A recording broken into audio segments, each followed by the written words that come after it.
Hello, everybody. Welcome back for another video. Hope you're all doing well. Hope you're all doing fantastic. And that you're all having an absolutely incredible day. And without any further ado, let's jump right into it. It is always nice to see. Not only all of you here, hello, welcome back. But it's also nice to see optimism, like rushing back into the cryptocurrency space. We had a couple of, I think the words would be rough months. I'm pretty sure you noticed about a good 3-month period where for some reason the optimism was just not there. A lot of people took more time to make sure that other people were terrified of being in the market as opposed to telling them about the market in general. We have received a cascade recently of what I like to call very optimistic, uplifting price news, as the expectations are, for those of you who maybe missed the last week or two of videos, that August is meant to be a very significant place price-wise for our market, in that people are expecting that we are going to not only push past the previous all-time high this month, but that by the time we get to September, we could then be on the run-up to $100,000. So saith a number of analysts, but more popularly, so saith Plan B, who about a week ago said he thinks within the next 3 to 5 month period, we should, according to his metrics, be over a $100,000 Bitcoin. And he oh gosh, that was terrible. What happened? And by December, there we go. By December, he's anticipating a $150,000 Bitcoin as well.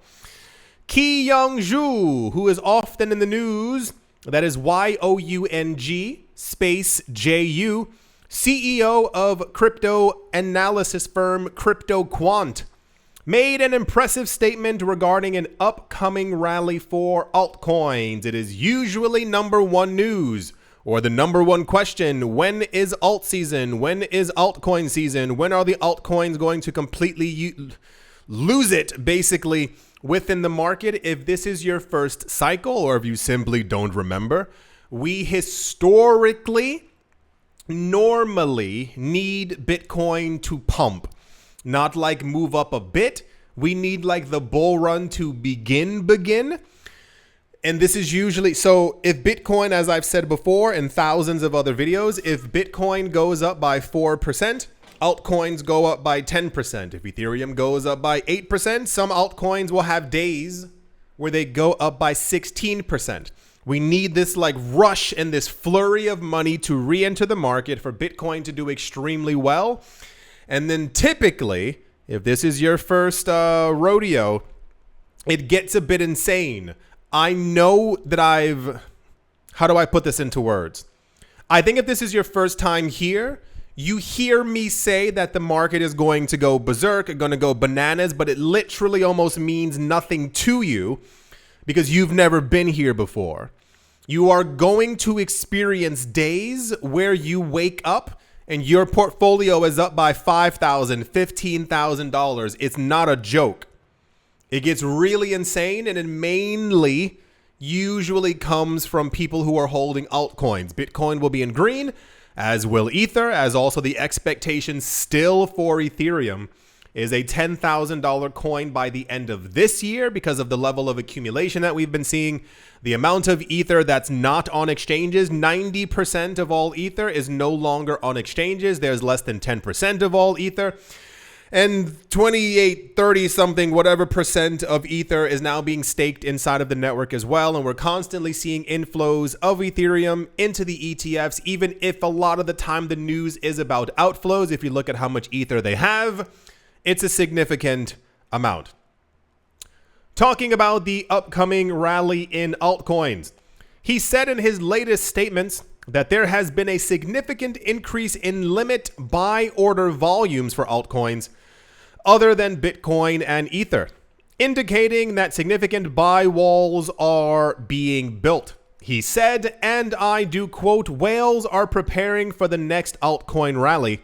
Limit buy order volume for altcoins other than Bitcoin and Ethereum is increasing, indicating that strong buy walls are being established." He also explained that technical features behind this indicator, which may not be fully understood by all, but he explained it, explaining the difference between market orders and limit orders. He stated that market orders create buyer volume, while limit orders contribute to quotation volume. Whales and institutions, such as the market makers and brokerages, often use limit orders for large trades to prevent slippage. The indicator is calculated by taking the cumulative sum of the difference between bid and ask quote volumes using a 1-year rolling window. If there is an increasing trend, that means that the quoted buy volume is increasing and indicates stronger buy walls. Everyone, if you haven't been here since June, shame on you. If you have been here, you must remember the time frame that we keep getting has been August, September, late August, September. That is supposed to be the time frame where everything completely goes insane. Alt season will happen for those of you anticipating it, waiting for it, or having never been here before. It is not even a season. It's more like a yeezen, like a year season. Like it just continuously goes on. And this is why a lot of times, especially if you have gotten into the market, you've heard before, like this altcoin went up by like 50x. This coin increased by 50,000%. It sounds like fake numbers, but this is what ends up happening, especially for the coins that have a lower volume, if you will. You'll see as all of it ends up unfolding. Yeah, there's a lot of optimism in the market. A lot of news about buying, a lot of news about accumulation, but I mean accumulation news is kind of always there. We have not had a time where accumulation news was not heavily in the cryptocurrency space about all the buying that's going on for a lot of these coins. So yeah, basically get ready. As I said before in another video, typically there's always people writing here that they want prices to stay low because they want more time to accumulate. Buddy boy, you've had a year and a half. I don't know what to tell you at this point. I hope you've all been buying the coins that you wanted. You got the things that you wanted to accumulate. I'm still accumulating everything at all times just because I think this is going to be probably one of the best bull runs that we've probably ever had. Anywho, that's the, rally in altcoins news. Okie dokie. Let's move on. Also in the news, according to Nigel Paulino, the head of the Central Bank Regulatory Department for the Central Bank of Brazil, they're hoping to finalize their cryptocurrency market regulations by 2025. The institution will conduct a second public consultation to finalize the drafts, hearing the opinions of market participants in order to tailor these rules to local needs. Not the most exciting news, but as I've said before, anytime we get news about regulations and not about a country banning crypto, we should all be quite happy. Because a number of years ago, it was the exact opposite. Everybody wanted to ban crypto, wanted to ban Bitcoin, that hated whatever, you name it. It was always weird, sad, and uncertain news. Every country, nearly every country, seems to be on board right now because there are, I still think, 2 or 3 countries that have outright banned crypto. Not China. For those of you who missed that news story as well, China has not banned crypto. Day trading Bitcoin is illegal. You can still buy and hold Bitcoin. You can also still mine Bitcoin. You have to simply go to get approval or basically paperwork from the government. But I mean, it's better than having it banned. So Brazil has had or been at the forefront of crypto in Latin America for the last couple of years. I think it's Sao Paulo and Rio who are both also buying up Bitcoin for the city's reserves as well. You can look that up. So yeah, nice to see that they'll probably have crypto regulations sometime in 2025. Hope it works out. Hope it's not too crazy because other countries have made crypto regulations. And then they've had like some of the weirdest policies and like taxation on it. Like, I think it's India that taxes you 1% every time you move your crypto. And it's like, no one's going to do business there. Like, you guys are making sure that you stay in the 1930s. Yeah, that's the Brazil crypto market regulations by 2025 news. Moving along. Also in the news, BitInfo charts data tells us that only 1.86% of Bitcoin wallets, meaning over 1 million Bitcoin addresses, are holding 90% of the Bitcoin supply. I'm going to get into it, I promise you. Among those are large wallets, institutional companies, and early Bitcoin enthusiasts.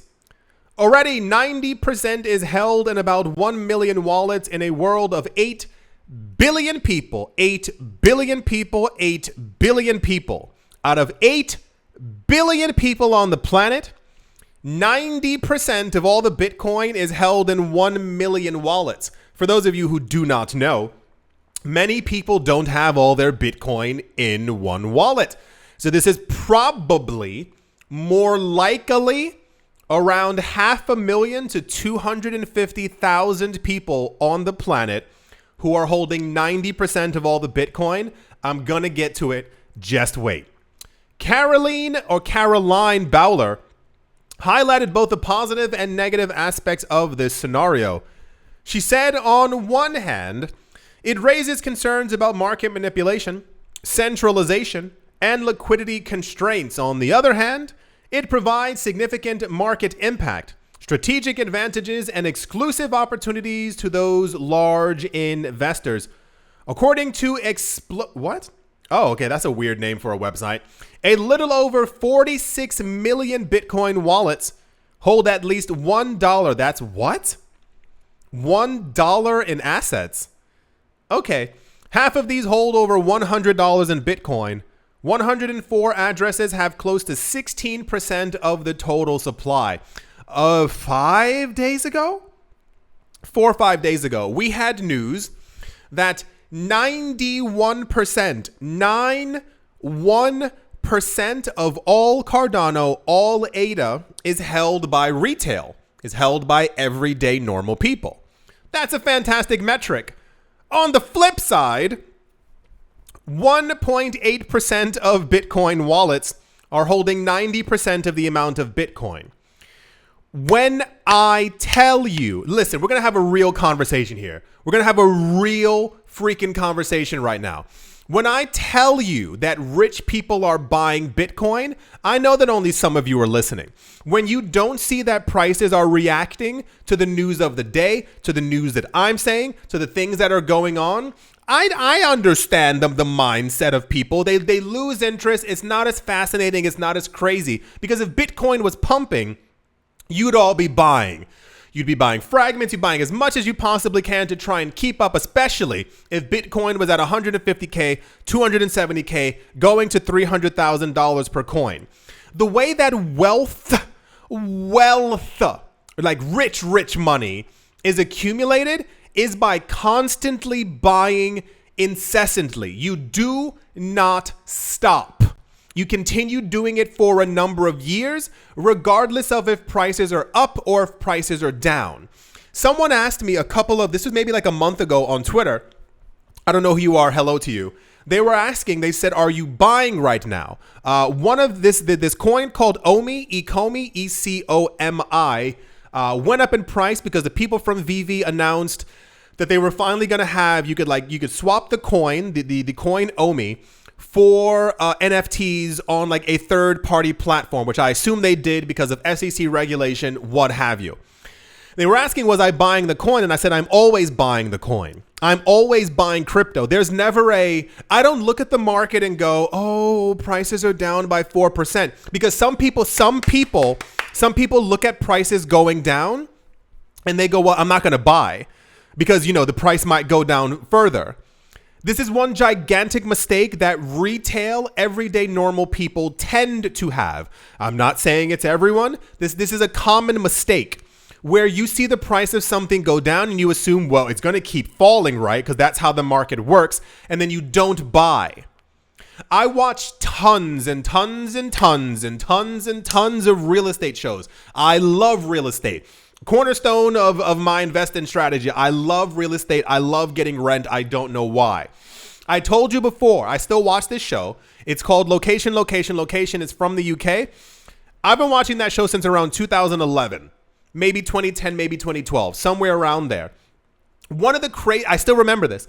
Some of the craziest episodes was that after the 2008, 2009 financial crisis, they were taking people to homes. Like this is not a staged show. It's more like real than any other show that you've ever seen. Like it's literally just them taking these people to these homes to try and, hey, let's find a house for you. Like that kind of thing.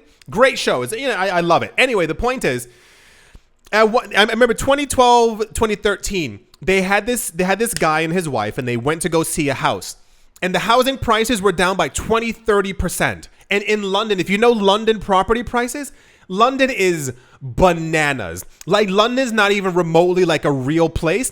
People pay their rent weekly. Like when you look at something, it usually says like PCW per calendar week. Like they literally are paying, like rent is crazy.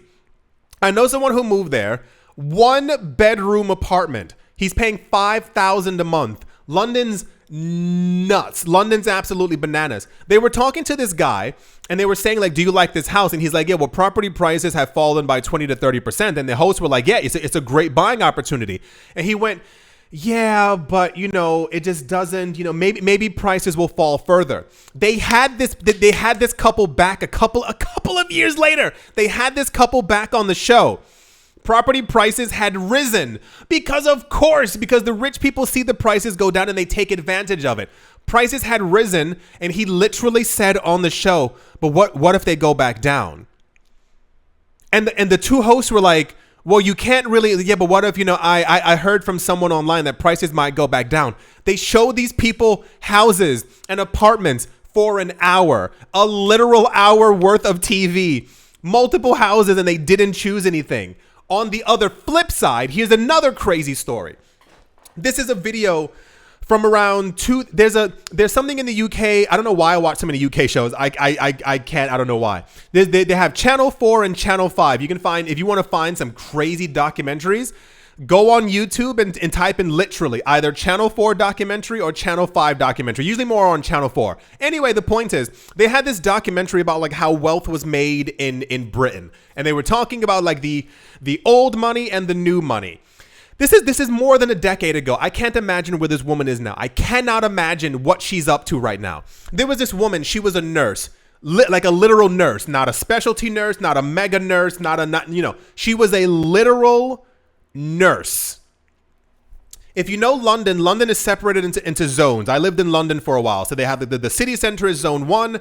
Going further out, you have zone 2, zone 3, zone 4. I think it goes up to like zone 7 or 8, which is very dystopian. Because anyway, the point is, she was living, I believe, in zone 2. And she said she was looking at something online and she figured out that she could get a mortgage. Oh my gosh. This woman put down, I think, around £15,000 to buy a property, I think in zone 3 or something like that. Once again, this is years ago, more than a decade ago. I know someone lives in London. You're hearing these numbers and your brain's going to melt. She got a mortgage for this place. She barely put any money down comparatively to now. And she was like, I always wanted to own my own place. So she found someone to rent it out. And I think they were literally only giving her like £600 a month, which does not exist in London anymore.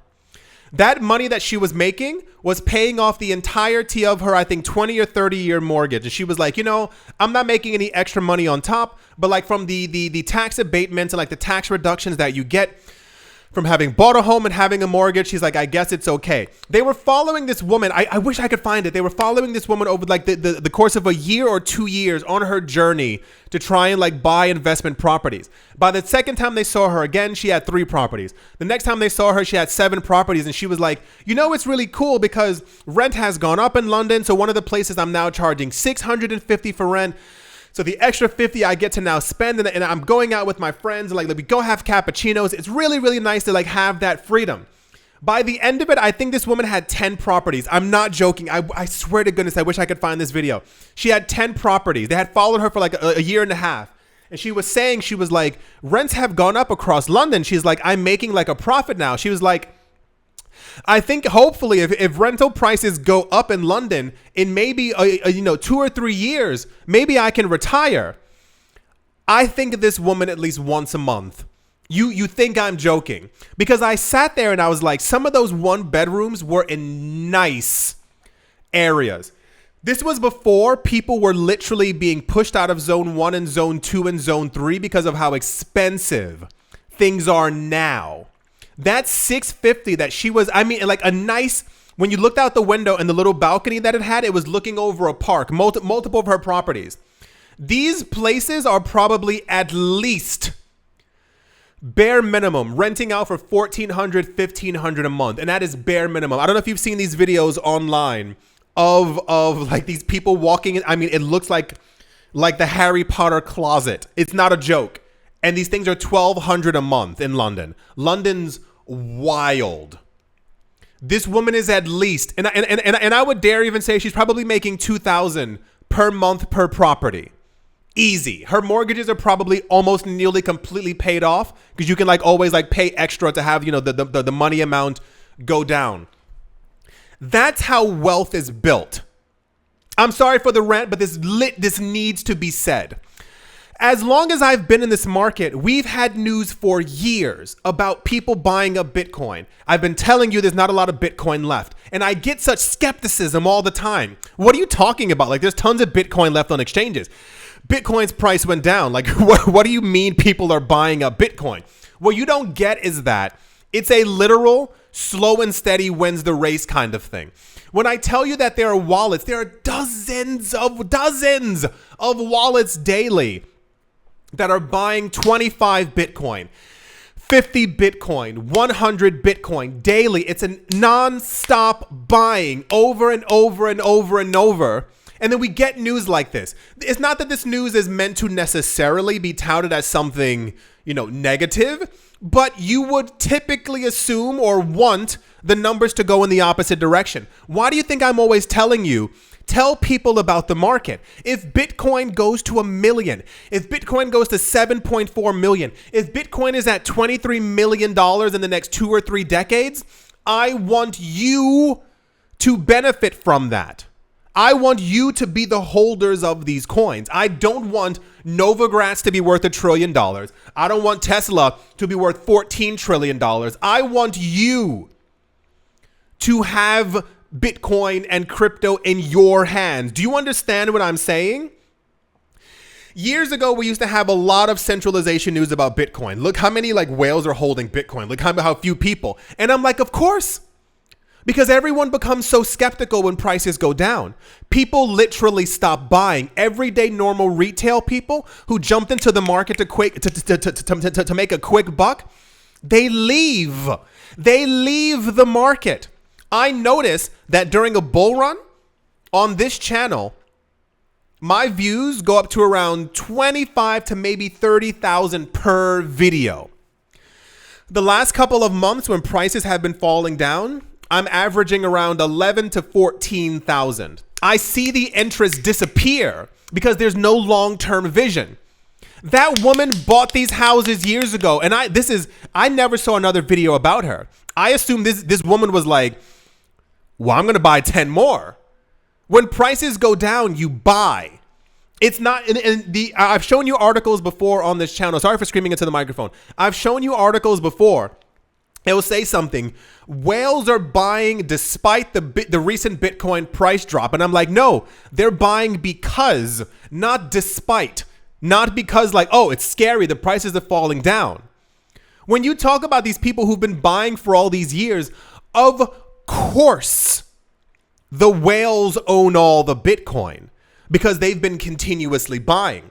Everyone has been giving you this narrative of, well, there was an outflow of the ETFs. We can't buy any Bitcoin. That's bullcrap. Excuse my French. That's why the rich remain rich and the poor don't have anything.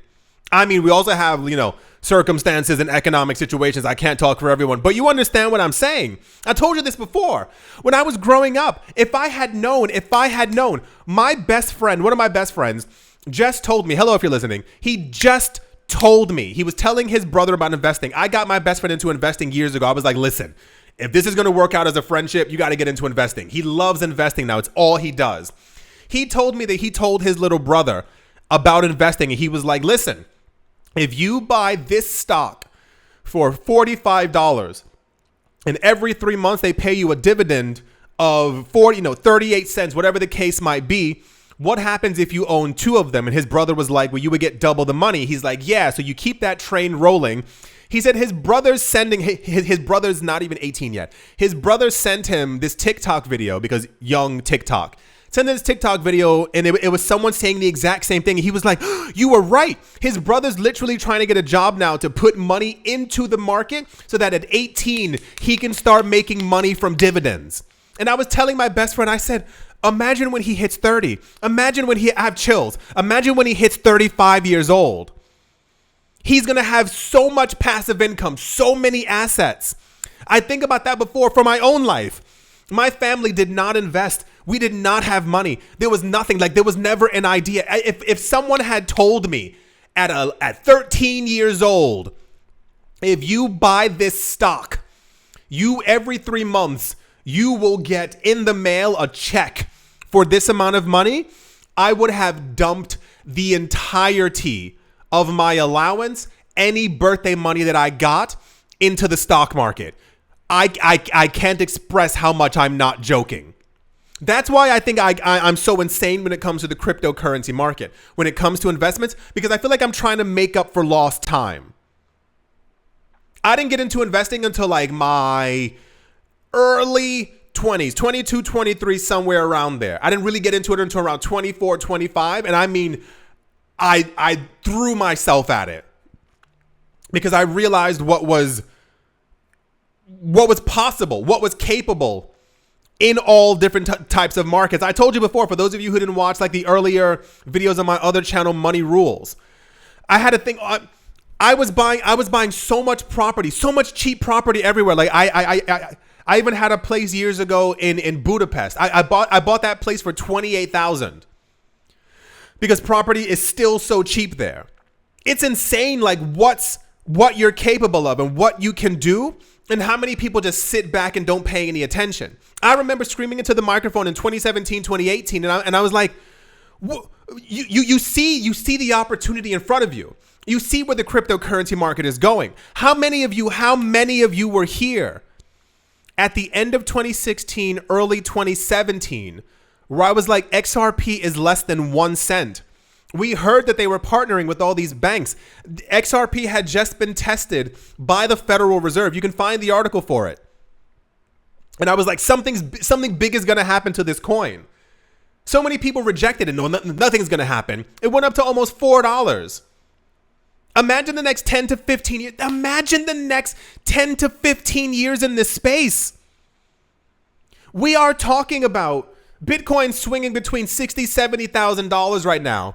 A decade ago, 2014, Bitcoin was $6, $7, $8. By the time we get to 2034, what if Bitcoin's over $1 million?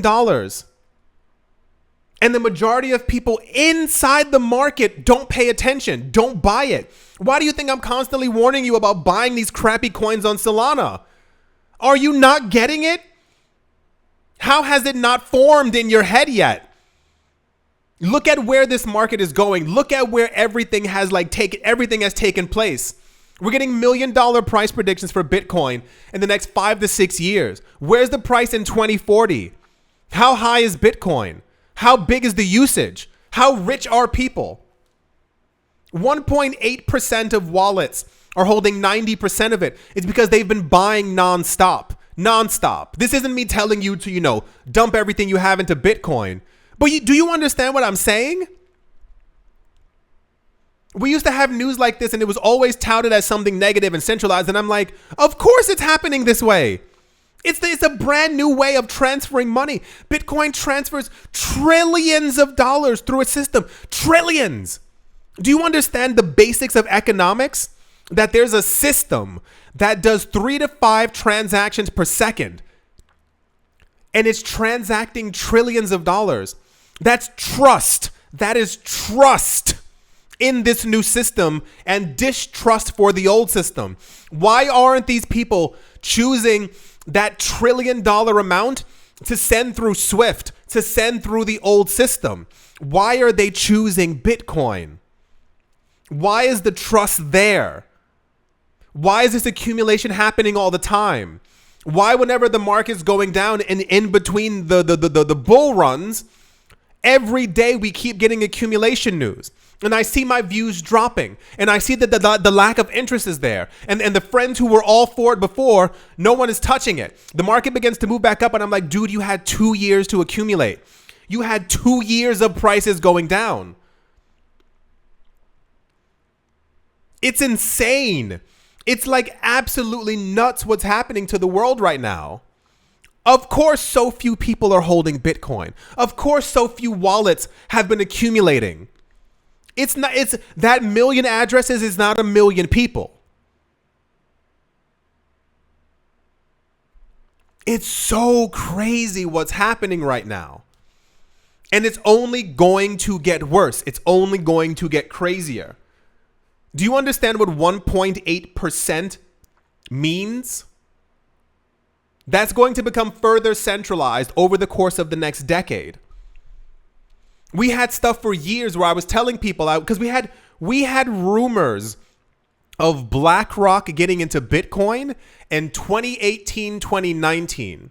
And people were like, well, there's no SEC filings. Clearly it's not happening. And I said, what kind of delusion are you living in?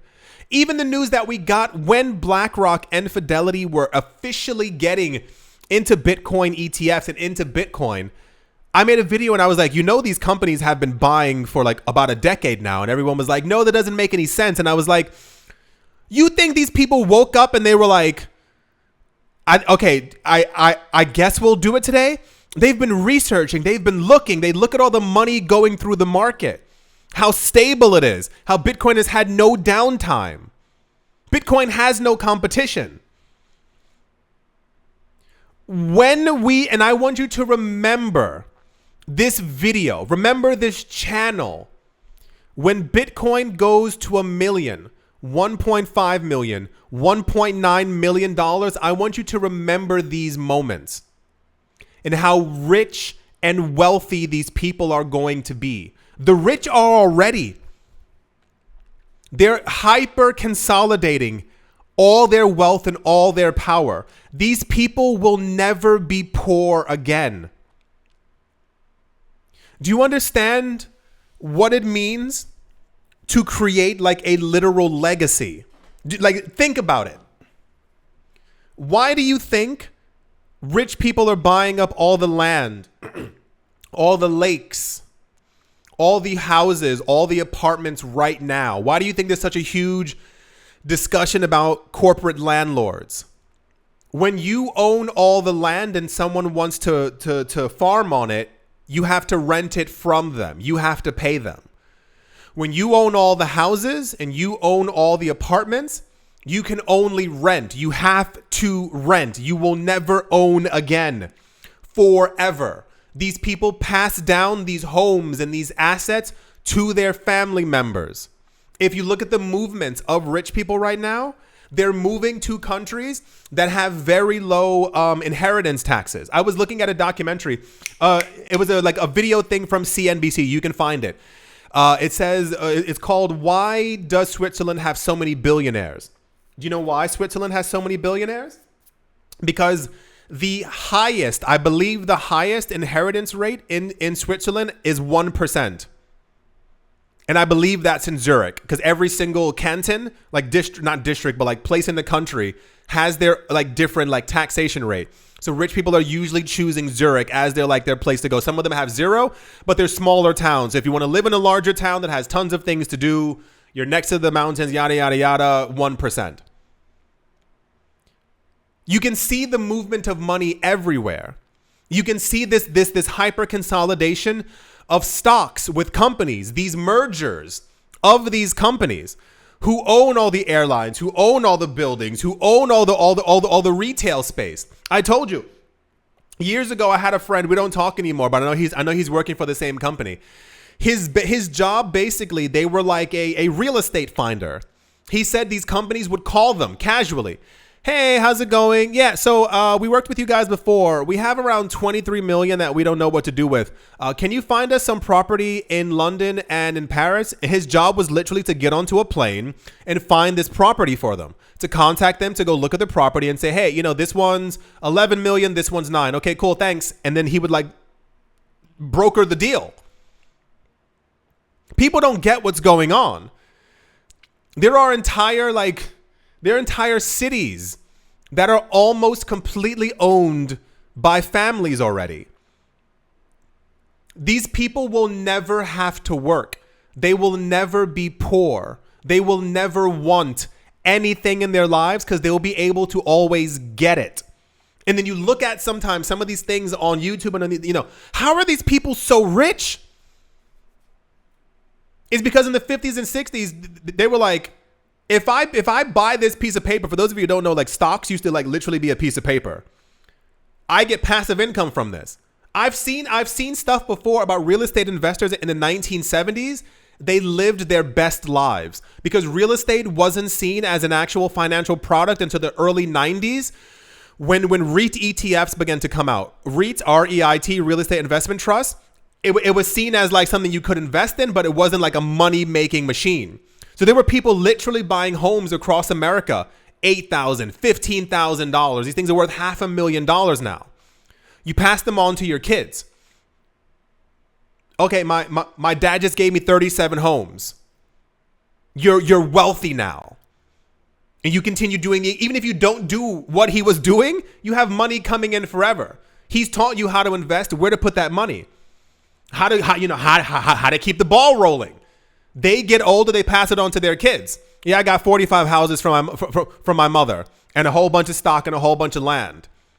And you look at people now, how are these people so wealthy? You look at people from 10 years ago. Imagine if you had gone into crypto 10, 15 years ago, how wealthy you would be now. Go forward 10 to 15 years, how wealthy you're going to be from being in this space right now. And then you're going to have people being like, how did these people get so wealthy? How they get into the market so early? How they get all these stocks? How they get all this land? How they buy all this property? I saw property prices dropping and I was like frothing at the mouth because I know that I need to buy more. Of course, all the Bitcoins being held by large whales because they've been buying nonstop. I need all of you to get on the train. I need all of you to not sit here and be delusional. That was a problem back in 2017 that we won't talk about anymore. Because the frustration I had with people talking negatively about I called the coins that were going to make it and that are still making it. And it's not rocket science. I'm not a genius. It's just pure logic. And then to have people sitting there, Bitcoin goes from 900 to 20,000, falls back down. From 800 to 70,000, falls back down. We're talking about $500,000 to $1 million Bitcoin, and people are still like, whatever. What are you going to do mentally if by the year 2031 we have an $800,000 Bitcoin? We have a $38,000 Ether.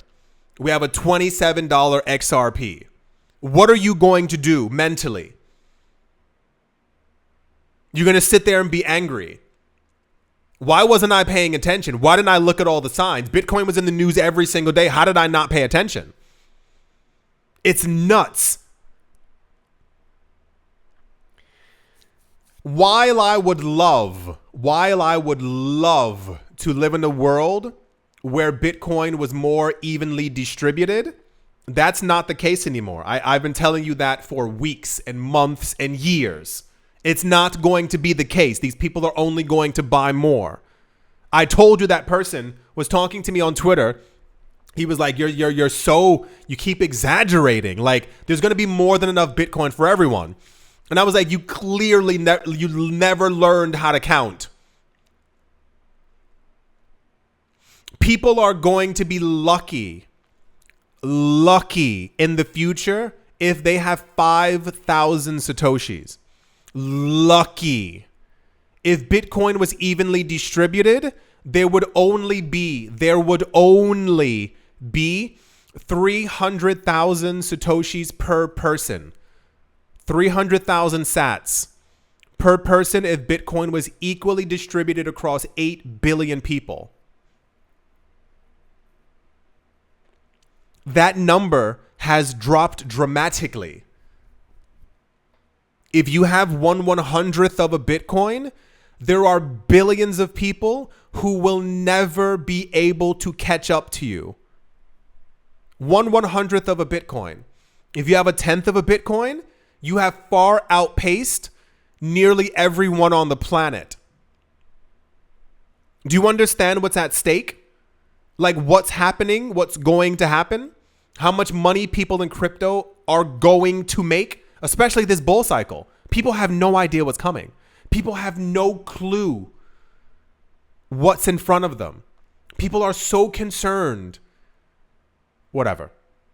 It's crazy. It's crazy. It's crazy. It's crazy what's happening. Keep these numbers in your head. 1.8%, 1.86%.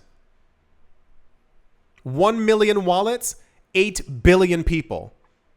The people who hold Bitcoin are the new elite.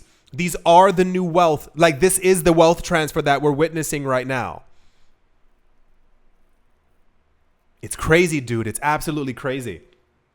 You got to pay attention. You got to be on board. You got to be on the train. Without a doubt, I do hope that you've all enjoyed. I hope you got something from this. I hope you have a conversation with your portfolio and you're like, listen, we got to shuffle some stuff around. We got to do more. Hope you all enjoyed. Hope you all are having a great day, great morning, great afternoon, great evening, wherever you are, wherever you might be. I do hope it's absolutely fantastic. Thank you all once again for watching, listening, liking, commenting, and supporting. And I will most certainly be talking to you all soon. See you.